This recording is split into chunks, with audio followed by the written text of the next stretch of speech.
soluble. The component which is absorbed is called the solute, and in which it is absorbed is the solvent.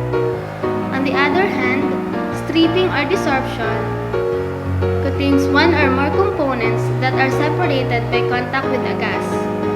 For better comparison, let's take a look at this diagram.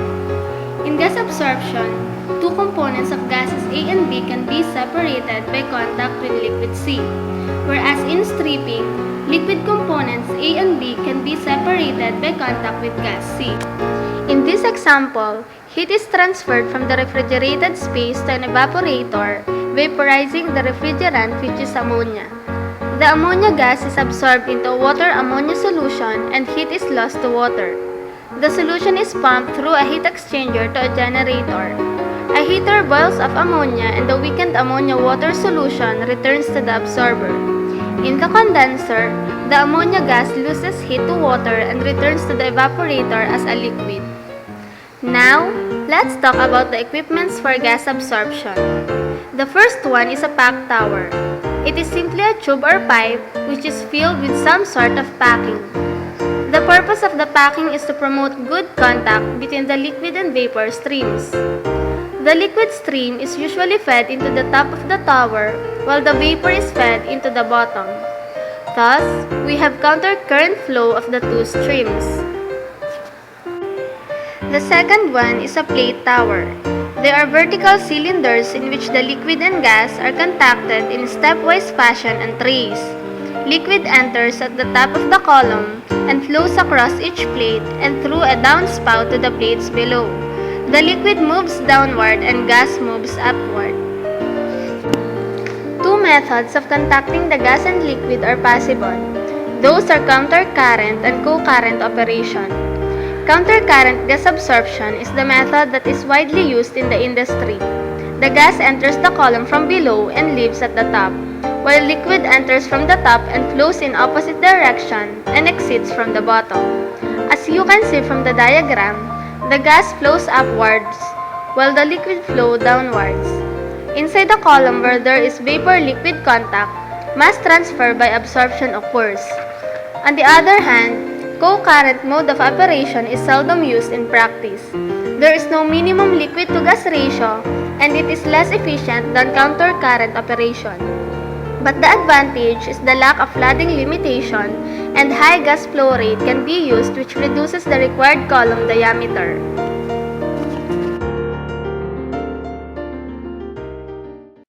There are also problems associated with gas absorption. The first one is channeling. The gas or liquid flow is much greater at some points than at others. The second one is what we call loading. From this, the liquid flow is reduced due to the increased gas flow, and liquid is held in the void space between packing. The last is what we call flooding, wherein the liquid stops flowing altogether and collects in the top of the column due to very high gas flow. For the theory and equations, let's take a look at this figure for packed column and its corresponding variables.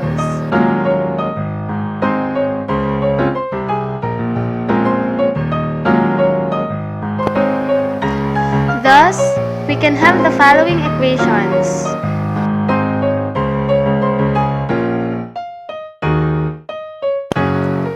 To get the values of y versus y sub I, we can plot the equilibrium curve, just like what is shown in the figure.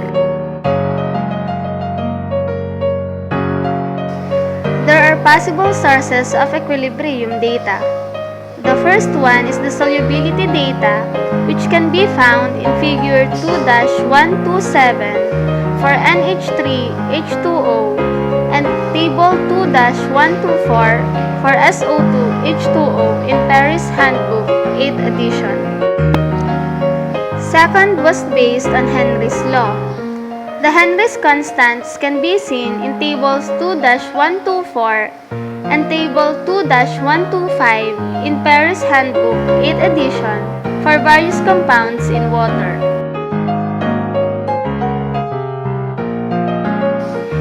based on Rayleigh's law for ideal solutions.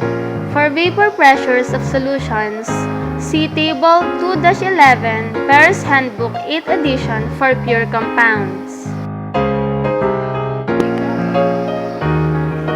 The next is plotting the operating line. The equation of the operating line is obtained from a material balance as shown.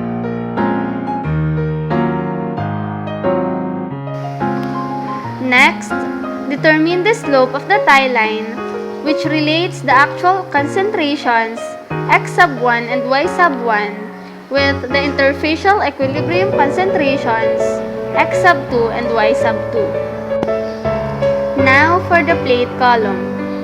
To determine the theoretical number of stages, plot the equilibrium curve and the operating line. From the point x sub 2, y sub 2, draw step-up lines between the operating line and the equilibrium curve until the point x sub 1, y sub 1 is reached. The theoretical number of stages is equivalent to the number of steps or triangles formed.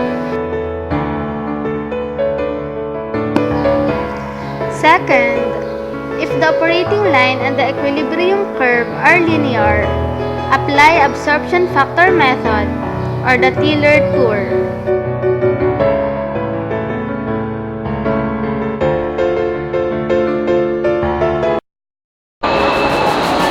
And now that we know some principles about gas absorption, let's have some commercial break.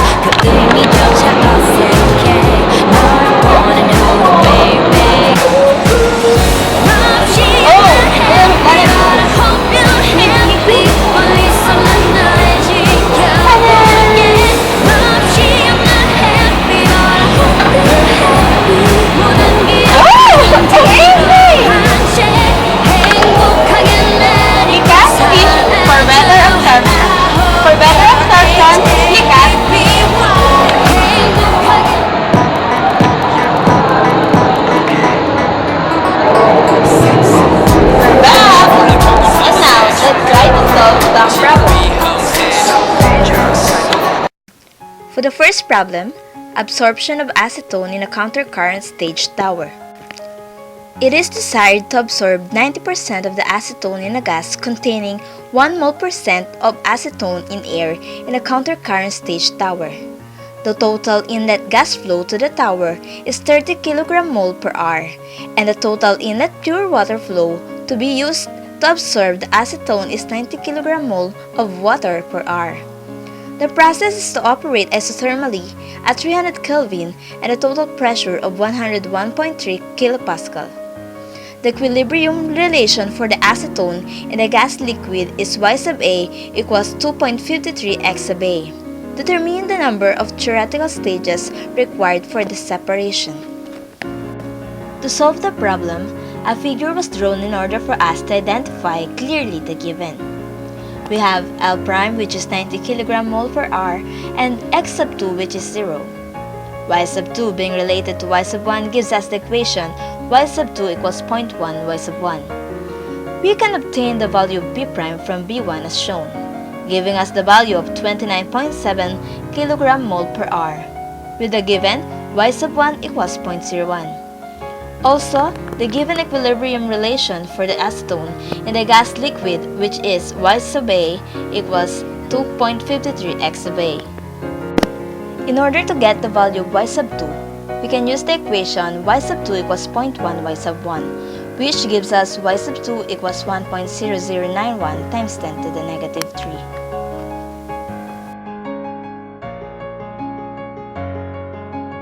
Now, with the overall solute balance equation, x sub 1 can be solved, which is 2.9910 times 10 to the negative 3.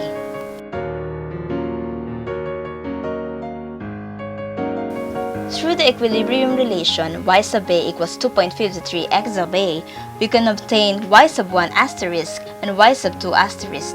The values are shown.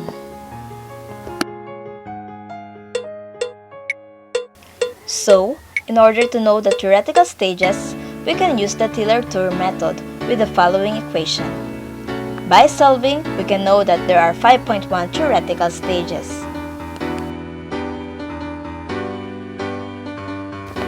For the second problem, absorption of ammonia in a tray tower. A tray tower is to be used to remove 99% of the ammonia from an entering airstream containing 6 mole percent of ammonia at 293 Kelvin and 1.013 times 10 raised to the 5 Pascal. The entering pure water flow rate is 188 kg of water per hour meter square, and the inert airflow is 128 kg of air per hour meter square.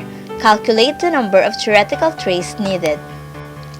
In this diagram, we can see the given. First is L prime, which is converted to 10.4444 kmol per hour meter square with x sub a equals 0.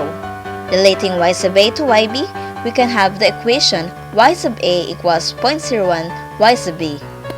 We also have b prime, which is converted to give 4.4138 kmol per hour meter square. Then, the y sub b was given as 0.06 of ammonia. Then, through the discussed equation a while ago, we can obtain the values for x sub a and y sub b as shown.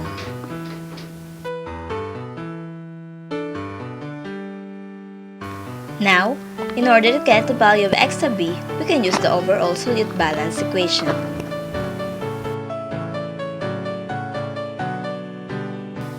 For the graphical method of solving, we can use the following table, which shows the equilibrium data for ammonia water system.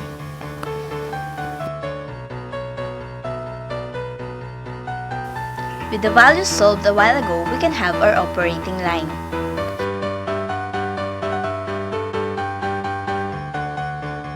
By plotting the operating line and equilibrium curve, we can obtain three triangles which signify three theoretical trays.